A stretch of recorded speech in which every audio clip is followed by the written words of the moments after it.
Guto Graça analisando tudo que acontece nas redes numa semana bastante tumultuada no Brasil. Guto, eu queria que você começasse falando sobre o 7 de setembro, as manifestações, o fla-flu das redes sociais. Conta pra gente, Guto, bom dia.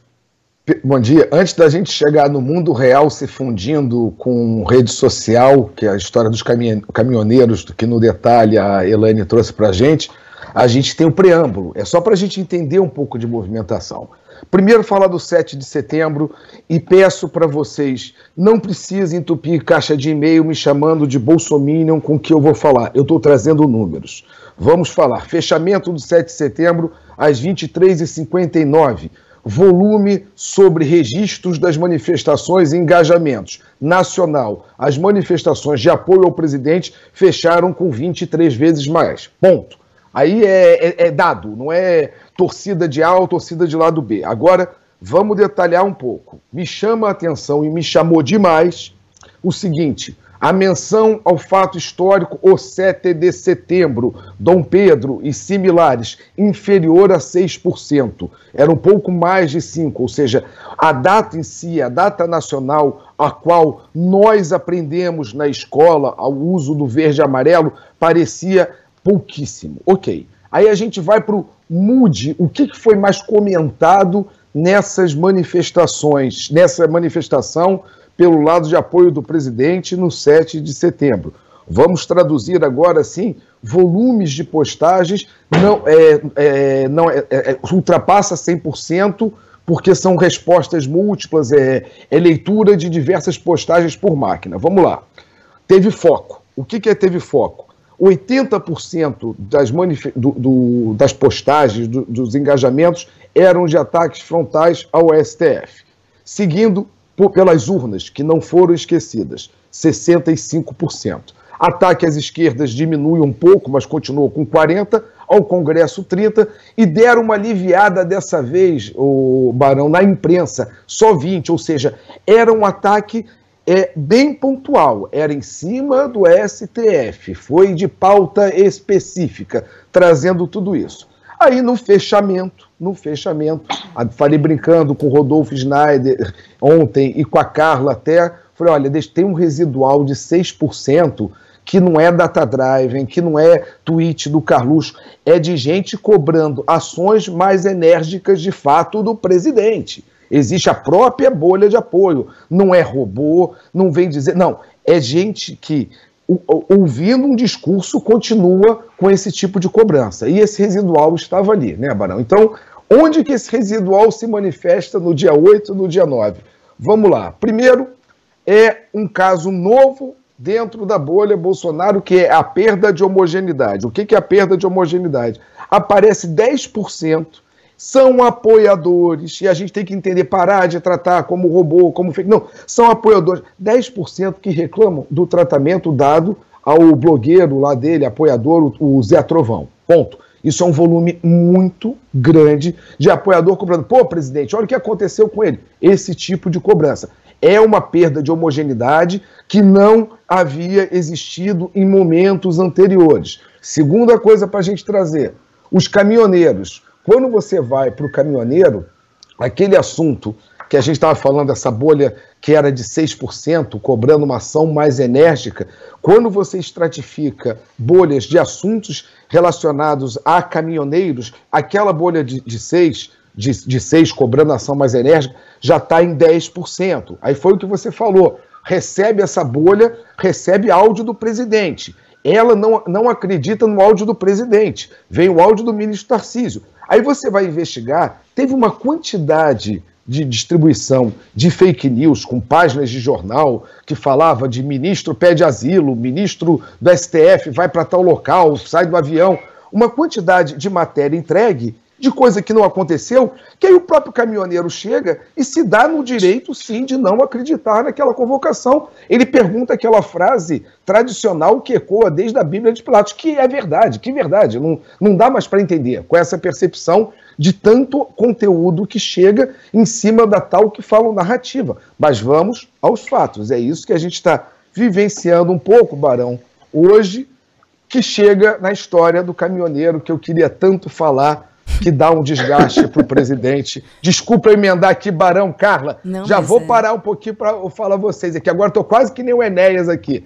Mas é bem importante a gente falar senão isso. Não dá tempo. É que na bolha de flutuante e de oposição, o assunto paralisação caminhoneiro cai como uma bomba. 95% com medo, com rejeição. Um dos maiores medos de todas as sociedades, mas ainda mais forte na sociedade brasileira, é o medo de desabastecimento, seja de combustível, seja em mercado. É algo que a sociedade brasileira sempre reagiu com um pouco mais de medo do que todas as sociedades que estão expostas a isso. E é isso que a gente culmina nesse momento. Assim, a força do Jair pode estar causando problema para ele se a oposição souber usar essa força, Barão, como um movimento de judô, claro, de usar a força do oponente contra ele. Mas agora, repito, pela primeira vez, ele começa a sentir da própria bolha de apoio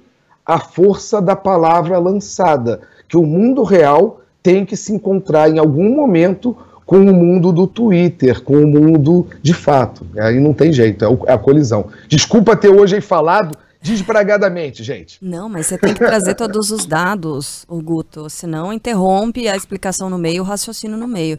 Agora eu estava pensando aqui, Barão, Guto, o seguinte, dizem que o universo, quando quer punir a gente, atende aos nossos desejos, né?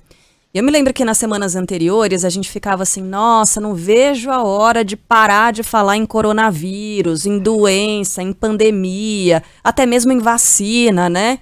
Eis que hoje a gente abordou pouquíssimas vezes esse tema, por quê? Porque a gente está sendo engolido, né? A gente está no meio dessa enxurrada de informação, de tensão, de medo de muitas pessoas. E, Guto, no fim das contas, eu achei muito interessante essa sua analogia do contragolpe do judô. Usar a própria força, né, para mudar a situação, para provocar uma virada. Porque o presidente, desde a terça-feira, desde o 7 de setembro, aliás, antes ele já estava com uma presença em massa, né, em todas as redes, na imprensa e tudo mais. No dia 7, de cabo a rabo, só dava Jair Bolsonaro, né, de todas as formas. E aí tem aquela coisa, fale bem ou fale mal, mas fale de mim, a exposição estava ali, né, ele sempre usou isso a favor dele. Agora existe essa possibilidade, né, de mudança. Mas aí, Guto, eu separei a mensagem da nossa ouvinte Ana, que ela olhou para toda essa situação, percebeu e como é que ela agiu. Ela fala, bom dia, família Band News. Eu não coloquei nada na internet sobre esse assunto nos últimos dias, justamente para não alimentar a bolha. O que a gente pode falar sobre esse comportamento, Guto? As pessoas talvez estejam enxergando como é que essa máquina funciona?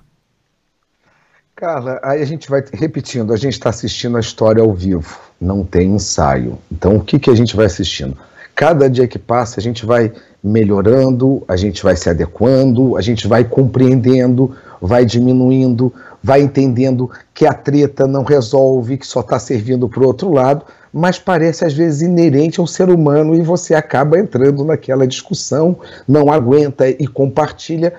A gente vai, repito, rede social já tem mais de uma década, a gente ainda vai precisar apanhar um pouco mais, mas a gente já vai aprendendo, ou seja, é um ato isolado dela que é interessante, mas às vezes também se você se omite naquele momento, você pode não estar dando a tréplica às vezes necessária, ou seja, é tentar, como eu digo, fatiar o mamute e sair da imprecisão. Olha, a gente está falando de aumento de combustível, aí o cara vem e na sua postagem que você fala de aumento de combustível, mas o STF...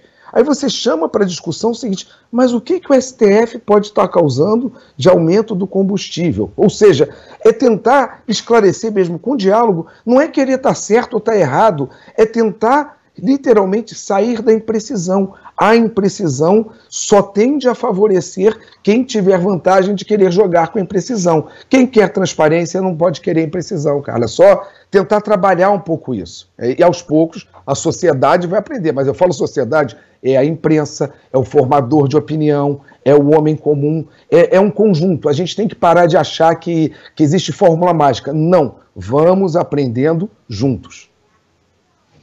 Agora, chama a atenção, né, Guto, tudo que a gente acompanha nas últimas horas dos caminhoneiros, né, que é um negócio impressionante. Teve essa ida e vinda, o Zé Trovão acabou aparecendo aí na história, né, enfim, o áudio do presidente, né, que foi questionado, o pessoal se informa pelo WhatsApp e começou a questionar o áudio do presidente. Digamos que as últimas 24 horas foram bem movimentadas, né, Guto? Foram movimentadas e, Barão, eram esperadas.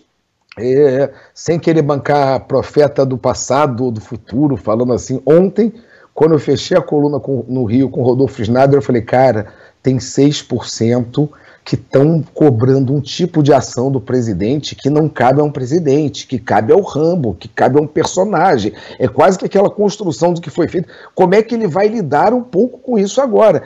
E esse número, Rodolfo, o Barão e Carlos, eu falei, Rodolfo, esse número, ele se manteve constante e, repito, não teve data driving. Isso era uma manifestação de um povo, de parte da sociedade brasileira que a gente tem que parar para conversar e entender por que ele está cobrando aquilo. Por que ele ataca o STF e quer parar uma estrada achando que isso é pelo bem do país? O que ele acha que o STF causa numa gasolina a R$7? Ou seja, tá na hora da gente começar, sabe, literalmente o que eu falei, fatiar o mamute para a gente conseguir dialogar com a sociedade e não querer estar certo, estar errado, lacrar, lado A, lado B. Não, vamos voltar a tentar, Barão, discutir Brasil, discutir assunto pontual e não já achar que a opinião está certa e errada pelo quem é o interlocutor. Eu não posso chegar e achar que o ministro Tarcísio vai estar errado por ele estar na bolha Bolsonaro. Eu não posso achar que um economista que seja do PT está errado por ser do PT. Não, a gente tem que entender que o certo é certo de um lado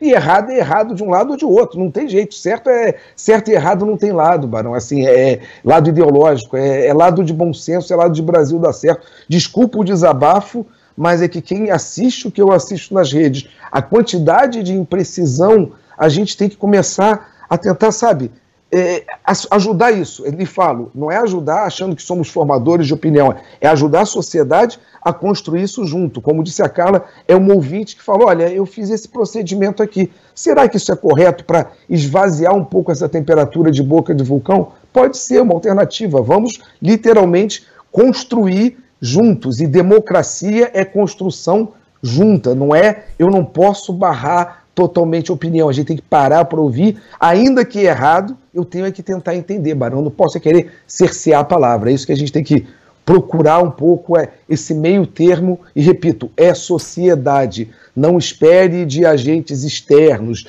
de um Supremo, de um presidente, de um exército, não, é todo mundo junto, enquanto a gente não conseguir entender isso, é o que a gente continua vendo nas redes sociais, a distopia ganha da construção, fato.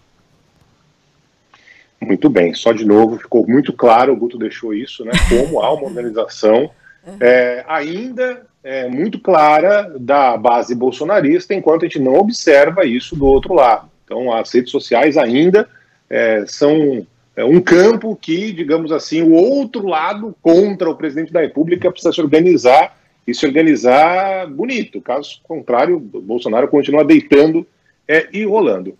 Guto, muito obrigado mais uma vez pela presença aqui, espaço aberto, qualquer participação extraordinária, ou a gente volta a conversar na próxima semana aqui no Band News Station. Valeu, Guto! Gente, beijo para vocês, para cada ouvinte, quem quiser me seguir em rede social, mandar, interagir, é só não me chamar nem de Bolsominion, nem de Petralha, canal aberto para a gente conversar. Beijo no coração de todo mundo, gente, beijo, tchau, tchau. Guto.